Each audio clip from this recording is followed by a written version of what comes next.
Hey friends, welcome back to the Hungry for More podcast. I'm Robin Mons, my friend Jennifer Winder here. And, today we're going to give a podcast episode to a theme we keep weaving into probably every episode, but it deserves its own conversation because consider us your sisters, kind of giving you a little shake and a little bit of a wake-up call in the most loving way, but kind of just a little slap here, loving slap to wake us up to something that is so, so important for you to keep in mind as you manage your weight, whether it's some weight you're trying to release with weight loss, or if you're wanting to maintain and just be able to live at a sustainable, healthy weight. You have to understand something, and that is the reality of the modern world we live in right now, the reality of our circumstances around food. Okay. And we've talked about this. It's that it's abundant, that it's accessible, that we have foods that are, yes, organic and healthy. And we also have the man-made foods. We have all the spectrum of it. And it's nothing we need to be afraid about. But you guys, we have to be aware of this environment we live in, and we have to adapt our brains to be able to manage within this. There is not going to be a certain diet plan, lifestyle, shot, pill that is going to get your brain to upgrade and adapt to the modern world. They can be tools that you use, and we have zero judgment on what tools you feel is best for you. Okay. Yeah. But you have to do the work of upgrading your brain to adapt to this environment so you can govern yourself. Correct. And I just want to reiterate that because I know you and I both have talked about it. We have lots of friends that are using weight loss shots or have had surgeries for weight loss or follow a diet plan that works for them. We're not here to speak out against those things. We're telling you that if we don't incorporate the principles we're teaching you and these foundational things, when the shots go away or when the excitement of the surgery is gone and life gets back to normal and you hit your goal on your diet, now what? We're telling you that this mindset has to be foundational regardless of the tool or how you get from point A to point B. And so what we're going to talk about today is let me apologize too. I have a minor cold, and so I keep snuffing, and I'm trying not to be distracted, but I feel like I need to throw that out there. So you're not like, what's wrong with her? But in this modern world that we live in, Robin, we were talking about this visual. Why don't you tell them about that visual that you were saying? Because I think everybody has seen something similar. Yeah, you may see this picture that's kind of floating around, in the 1920s, downtown, the heart of New York City. And everyone in that picture, they were lean. And it's not that the people in the 1920s were necessarily more health conscious than we are today. It's just that the world they lived in supported the human body and interacted with the human body more in sync, that they didn't have to be super conscious about it. Right. And again, this is not a message about, no one should have any extra weight on their body. It has nothing to do with that. And I hope you guys understand our sentiments here. But this body does interact with food and is impacted with it. And this is also the body in which we live our lives and we do the things, and it impacts our health. So we do want to speak to the self-care of this body. And when we are overburdening it and carrying a lot more of that extra weight, we will be impacted, and our quality of life will be impacted by it. So having that kind of set the stage for us, let's talk about this. So, what is the modern environment we're in? I think I kind of made that clear in the beginning. It's abundant. Everywhere I turn, food is available. And there are so many benefits to that others and other generations didn't have. Anything you want to say more to speak to the environment before we kind of talk to what it means to upgrade the brain? Right. Well, abundance is a blessing, right? Having it all available is such a blessing. And I know that even in our country, and you may know people where maybe things aren't as abundant for them, but for the general population, we're not starving. We are getting things, right? If it's not available, there's usually a way to access it.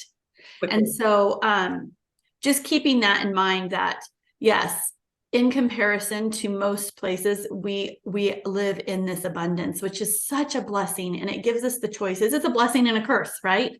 Because on one hand, it's always available, so you don't ever have that fear or that worry that I'm going to starve. And on the other hand, it's always available. So it takes away that maybe we're not just eating for hunger, and we're like, okay, well, I need to eat here instead of eating all day long, right?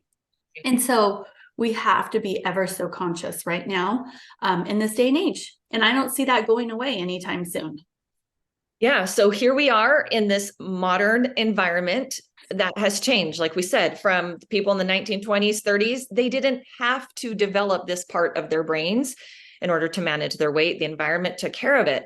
So what it means to upgrade your brain, it's kind of a fancy way of saying teaching yourself how to now become conscious and aware when you are eating, before you eat. Mm-hmm. And like I said, this is something we keep weaving into all the episodes, but upgrading the brain means I'm not just reacting to desire or to food being out and available. Like when I was growing up, really food was out and available for the most part when it was time to eat, right? When it was the main meal times.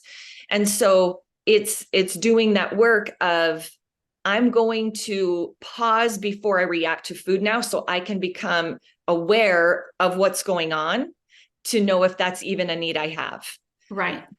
That's the first step. And so what we're talking about, and what we're going to finish here with, is we're going to talk about doing that brain work to unlearn all the ways that we are excessively eating. That's beyond what the body is asking. But I'm losing my train of thought. But the point I want you to make is what we're teaching you really is neuroscience. It's making actual changes and doing some unlearning in the brain of situations and circumstances in which we just now have become automatically prone to responding with food. Okay, so it's a true unlearning we're doing to adapt to life as it is, as we've spoken of abundance and accessibility. And that is done through the practice. This is the foundational practice that we teach. And that is to pause before you eat. When you have the desire and you normally would reach out, just give yourself some space. And then what are we going to do when we pause? What are we going to ask ourselves? Am I hungry? Right? If we're going to eat, am I hungry? Do I actually want food?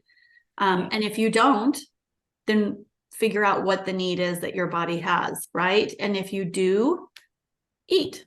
Right. Until you're satisfied. It's really, it sounds simple. We know there's a lot more there, but the practice becomes easier. And Robin, when you're talking about the neuroscience behind that, the more often that you don't answer to that call to eat outside of hunger, those pathways begin to change in your brain. And it starts turning into where it was this thing that's all you can think about, but I really want it, and I'm not hungry. And then it turns into, oh, I'm not even hungry. So right.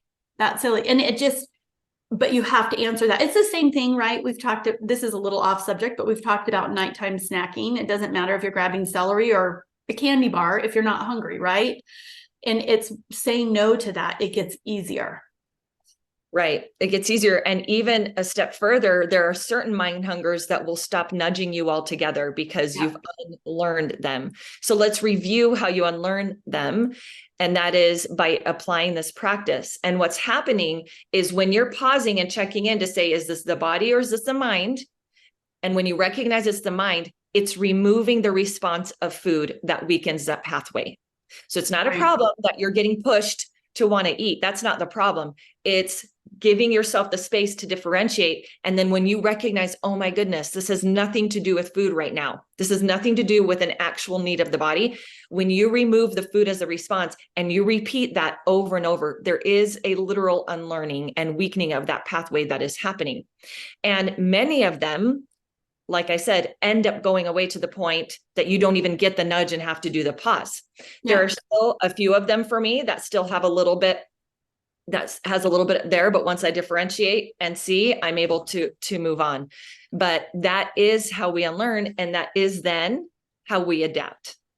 to Right. where we are. We can live amongst all of this, all the pleasure foods, all the abundance. We can live amongst it. We can manage ourselves with it. We can incorporate them into our life and our choices we make. It's just that we're very clear and aware and conscious of when is the appropriate time to have it for us, rather than just like, oh, but it's there and I want Right. it. Right. And the thing is these foods are always going to be there. Right. So say no to it today doesn't mean tomorrow it won't be available to you. Right. Usually. I mean, I guess there's a few circumstances, but Very, very. very few. And so just keep that in mind and be aware, because like for me, when all my consciousness goes out the door and I have to rein it in, it's when I'm tired. When I am really tired, like exhausted, it's like I don't have the ability to make decisions sometimes. And so I have to really sit there and go, no, what I need a nap, I need to go to bed. But that's when it hits me. But I know that for me. And so I just have to really consciously bring in that conscious brain, because otherwise that's what I would do. Yep. You fall into that automatic response. So this is a kind of a shorter and simple message for you guys today, but it's so, so important, and it'll be woven into everything we do. But it is to our evolutionary advantage, and it's evolutionary necessary for us to understand that we have got to become aware creatures when it comes to food. It's no longer just the automatic responses that are going to work in sync with the environment.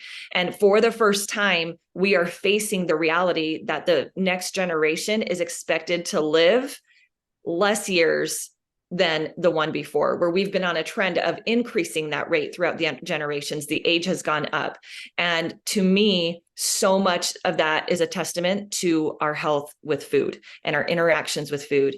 And it calls for us, it is calling for us, the status of our health in this country especially is calling for us to do the work of upgrading our brains along with changing some of our habits. But make sure that you make this a priority. This part isn't the flashy, fun, part of it. It's the steady, stable piece that when you do fall in sync with it, you're just so happy. You're just so settled, happy, and grounded. And from there, yes, incorporate what you're using, use the tools that you think your body likes, and works well with. We're all about personal authority. We're never going to tell you that, or, like we said, we're never going to judge a certain method that you're using, but please do yourself a favor and do the work on the mental level, to get your brain to adapt to this world we live in, so that it's not in constant opposition to it.